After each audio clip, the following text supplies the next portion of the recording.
بعض جگہوں پہ بعض لوگ بڑے تیز ہوتے ہیں، یعنی ان سے آپ کی ملاقات ہوتی ہے تو بندے کو محسوس ہوتا ہے کہ یار اسے تو پہلے ہی ساری باتوں کا پتہ ہے، اور کئی دفعہ ان سے ملنے کے بعد احساس ہوتا ہے کہ یار اس سے تو تھوڑا سا ہی لیتے تو بہتر تھا، یہ تو بات بڑی آگے نکل گئی۔ سارا پتہ ہوتا ہے، باشعور ہوتے ہیں، لیکن ڈر آتا ہے اللہ سے۔ اتنا باشعور آدمی، سمجھدار، پنچایت، پریا، لوگ، دین، دنیا سارا پتہ ہے، نماز کا ٹائم آ گیا تو وہ چھپتا پھرتا ہے، اس کی طبیعت پر بوجھ بن رہا ہے معاذ اللہ اللہ کے حضور حاضر ہونا، اسے خیر کا کام کرنا پڑ رہا ہے تو وہ ادھر ادھر نکلتا جا رہا ہے۔ تو سوال یہ ہے کہ پھر یہ شعور کا کیا مطلب رکھا ہوا ہے ہم نے؟ پھر اللہ سے دعا کرنے کی ضرورت نہیں۔ وہ حضرت عارف رومی رحمۃ اللہ تعالی علیہ فرمایا کرتے تھے بعض لوگوں کو رب سارا کچھ دیتا ہے، سجدے کی توفیق نہیں دیتا۔ اس کا مطلب یہ ہے کہ وہ کہتا ہے یہ سارا کچھ لے اور نکل جا، میرے گھر نہ آنا، رکھ سارا کچھ پاس۔ رب سے عافیت مانگی جائے، اس سے اس کا فضل مانگا جائے، اس سے اس کا کرم مانگا جائے۔ اللہ کے پیارے رسول صلی اللہ تعالی علیہ وآلہ وسلم اس عافیت مانگنے پر زور دیتے، توجہ دیتے۔ میں آپ کو صحیح بتاتا ہوں، رب نے اگر کسی بندے کو عافیت میں رکھا ہو نا تو حالات کیسے بھی برے چل رہے ہوں اس کا بگاڑ کچھ نہیں سکتے۔ اور اللہ تعالیٰ معاف کرے 100 دفعہ خاکم بدہن، اگر کسی وقت اس کے کرم کی نگاہ پھر جائے تو پھر سارے اسباب سمیت بھی انسان اپنے پیروں پہ کھڑا نہیں رہ سکتا۔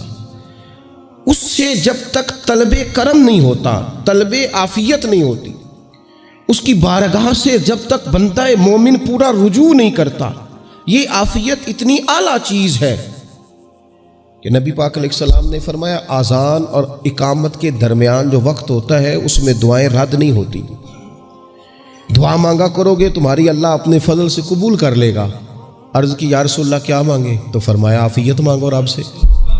حضرت انس بن مالک حدیث کے راوی ہے رضی اللہ تعالیٰ عنہ، یہاں بھی فرمایا یہ عین قبولیت کا ٹائم ہے، اب اللہ سے عافیت مانگ لو، اس کی پناہ۔ ہم دعاؤں میں بھی محدود ہو جاتے ہیں۔ رب دا طالب کوئی نہ ملیا، جو ملیا طالب زردہ ہو۔ جب عافیت، ایک بزرگ تھے ہر وقت اللہ سے عافیت مانگتے تھے، ہر وقت اللہ سے عافیت مانگتے تھے، ہر وقت عافیت مانگتے تھے۔ لوگوں نے پوچھا، لوگ ان کو صالح جانتے تھے، نیک سمجھتے تھے کہ حضور آپ اور کوئی دعا مانگتے نہیں، عافیت ہی مانگتے ہیں۔ فرمانے لگے میں مانگا کرتا تھا شروع میں، بعد میں خیال آیا ہے اور بھی دعائیں مانگا کرتا تھا، یہ احساس بعد میں نصیب ہوا۔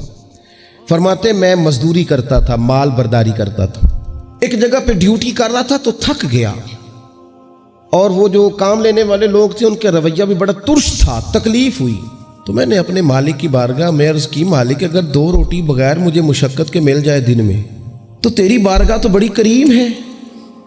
کہتے ہیں میں نے یہ دعا مانگ لی، ذرا میں تھوڑا آگے بڑھا تو 2 بندے آپس میں لڑ رہے تھے، میں ان کی صلح کرانے کے لیے، انہیں بچانے کے لیے آگے بڑھا، تو میں جس کو چھڑا رہا تھا دوسرے نے میرے اوپر ضرب لگا دی، میرا بھی سر پھٹ گیا۔ تھوڑی دیر کے بعد وہاں پولیس آ گئی، وہ تینوں کو لڑنے والا سمجھ کے اٹھا کے لے گئے، مجھے جیل ہو گئی۔ 2 روٹیاں بغیر مشقت کے روز ملنی شروع ہو گئی۔ دعا مانگی تھی نا کہ یا اللہ 2 روٹیاں مل جائے نا بغیر مشقت کے، کہتے ہیں وہ 2 روٹیاں روز ملتی، کوئی کام نہیں کرنا پڑتا تھا، پر جیل ہو گئی۔ فرماتے ہیں میں بڑا پریشان تھا، روز روٹیاں پابندی سے آتی اور بہترین آتی، کھانا ملتا۔ پھر کچھ عرصے کے بعد میں نے سوچا کہ یار یہ دعا تو قبول ہو گئی نا تیری، اب تو اگر اس پر کوئی الگ بات کرے گا تو وہ تو غلط کرے گا۔ کہتے پھر خود ہی میرے دل میں اللہ نے بات ڈالی اور میں نے عرض کی مالک 2 روٹیاں نہیں، مجھے تو عافیت چاہیے، مجھے تو عافیت دے، میرے اوپر تو کرم فرما، تو نظر رحمت کر، جے ایک قطرہ بخشے مینوں، ایک قطرہ بخشے مینوں تے کام بن جاندا ہی میرا، مہربانی کر عافیت عطا کر۔ فرماتے پھر خدا نے کرم کیا، کہاں سے اسباب بنے میرے جیل سے چھوٹنے کے، کون کون میرے ضمانتی بنے اللہ ہی جانتا ہے۔ فرماتے ہیں دروازے بھی کھل گئے، رزق بھی ملتا ہے، صحت بھی میسر ہے، سجدہ بھی کر لیتا ہوں، سویرے تلاوت بھی کرتا ہوں، شام کو مدینے والے کی بارگاہ میں رج کے درود و سلام بھی عرض کرتا ہوں۔ میں ممکن ہوتا ہے تو کسی غریب کی داد رسی بھی کرتا ہوں. اب سمجھ آئی ہے. ربنا آتنا فی الدنیا حسنۃ وفی الآخرۃ حسنۃ وقنا عذاب النار. اب سمجھ آئی ہے رب سے جب بھی مانگنا ہے عافیت ہی مانگنی ہے, اس سے کرم مانگ. ہم نے محدود دعائیں رکھی ہوئی ہیں, محدود. وہ جی فلانا کام میرا ہو جائے تو بھئی وہ ایک ہو گیا, اس کے بعد پھر نئی ٹینشن بن جائے گی. نہیں, میں جی بچوں کی شادی کر لوں جی پھر میں فارغ ہوں. آپ شادی کر کے دیکھیں, لاگو پتہ جائے گا کیسے فارغ ہوتے ہیں. آپ یہاں رکتے کیوں ہیں؟ آپ خدا سے عافیت کیوں نہیں طلب کرتے؟ اس کی بارگاہ سے وہ کیوں نہیں مانگتے کہ جو ایک قطرہ ملے تو دنیا اور آخرت کے سارے کام ہو جائے؟ اس سے اس کی رحمت کا سوال کرے, اس سے اس کے کرم کا سوال کرے. اللہ کی بارگاہ میں بھی حاضر ہونا اور جچی تلی اور جناب ناپ تول کر اور محدود چیزوں کا سوال کرنا, مالک سے مانگیں. اور وہ جب دیتا ہے تو دیتا بھی بے حساب ہی ہے. وہ جب عطا کرتا ہے تو کرم کے دروازے کھول کے عطا کرتا ہے, ورنہ تو ایک الجھن سے انسان نکلتا ہے دوسری میں الجھ جاتا ہے. ایک گتھی کو سلجھاتا ہے. پھر اقبال رو پڑے تھے, کہنے لگے میں عقل کی گتھیاں سلجھا چکا ہوں, یا رب مجھے صاحب جنوں کر دے. اللہ یہ بڑا میں نے ہیر پھیر دیکھ لیا, مجھے دیوانہ بنا. اب مجھے جنون ہو, اب میں کسی کے لیے رویا کروں, اب میں کسی کی یاد میں تڑپا کروں, اب میں رات کسی کے لیے میری آنکھیں بیدار رہیں. یہ بڑی ہو گئی دنیا داری. عقل کی گتھی حالانکہ نہیں سلجھتی, پر اقبال کہتے ہیں عقل کی گتھیاں سلجھا چکا ہوں, یا رب مجھے صاحب جنوں کر دے. اور پھر کہنے لگے بجھی عشق کی آگ اندھیر ہے, اب یہ مسلمان نہیں یہ خاک کا ڈھیر ہے. تو مٹی بن کے رہ گیا کیا؟ کہاں اپنی ساری توجہات کا قبلہ کس چیز کو؟ میرے عزیزو, اللہ سے عافیت. نبی پاک علیہ الصلوۃ والسلام نے ایک شخص سے پوچھا کیا دعا مانگ رہے ہو؟ تو اس نے کہا یا رسول اللہ میں اللہ کی بارگاہ میں صبر کا سوال کر رہا ہوں. تو حضور فرمانے لگے صبر تو مصیبت پر ہوتا ہے. یا رسول اللہ پھر کیا مانگوں؟ آپ ان جملوں اور لفظوں کی گہرائی کو سمجھیں. صبر کے لیے تو پہلے مصیبت آئے گی, پھر صبر آئے گا. تو یا رسول اللہ کیا مانگوں؟ فرمایا تو رب سے عافیت مانگ. مانا کیا ہے؟ مصیبت آئے کیوں؟ اللہ تجھے اپنی حفاظت کے حصار میں لے لے. وہ وقت ہی کیوں آئے کہ جب تیری طبیعت الجھ جائے, جب تو پریشان ہو جائے, جب تو تو اللہ سے عافیت مانگنا. جب تو عافیت مانگے گا تو اگر کبھی مشکل آئے گی بھی نا تو خدا پھر اپنے فضل سے مشکل سے نکلنے میں رستہ بھی بڑی جلدی عطا فرمائے گا اور تیرے اوپر فضل فرمائے گا. اگر عافیت.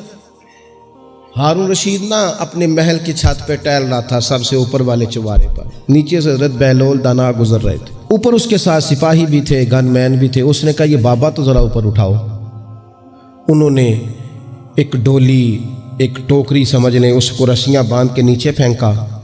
نیچے جو سپاہی تھے ان کو کہا کہ یہ بابا جی کو پکڑ کے اس میں بٹھاؤ. انہوں نے جبرن تھاما بابا جی کو, اس میں ڈالا, اوپر والوں نے کھینچ لیا. 2-3 منٹ لگے.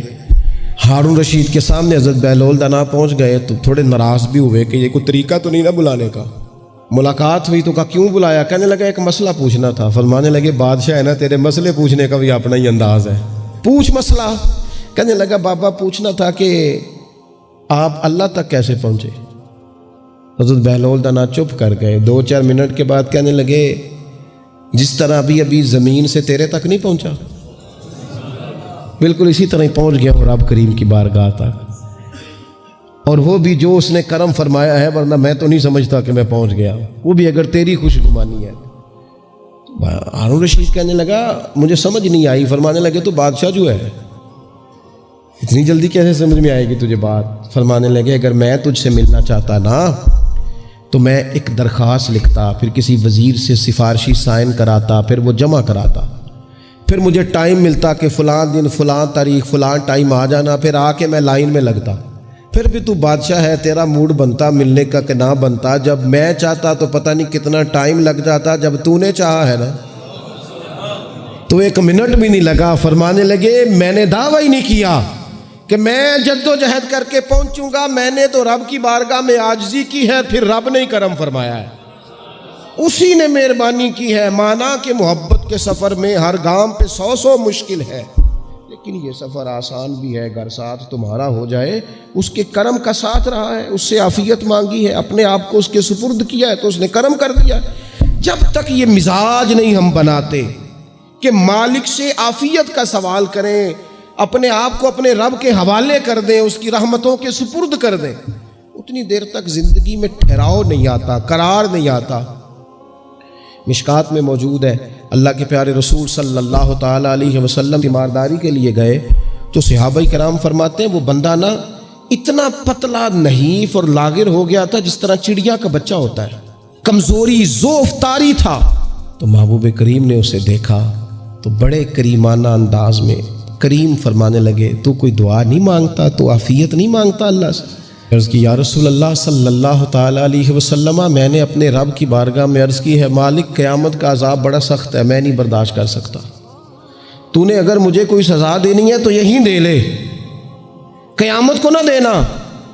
تو کہتے ہیں محبوب فرمانے لگے سبحان اللہ، او خدا کے بندے تو رب کی سزا دنیا میں بھی نہیں سہ سکتا، اللہ سے یہ بھی سوال نہ کر، تو رب سے کہہ ربنا آتنا فی الدنیا حسنۃ وفی الآخرۃ حسنۃ وقنا عذاب النار، تو رب سے دنیا میں بھی حسنہ مانگ، بھلائی مانگ، تو آخرت کے لیے بھی بھلائی مانگ، تو اس سے عافیت کا سوال کر، تو نے یہ سوال کیوں کیا؟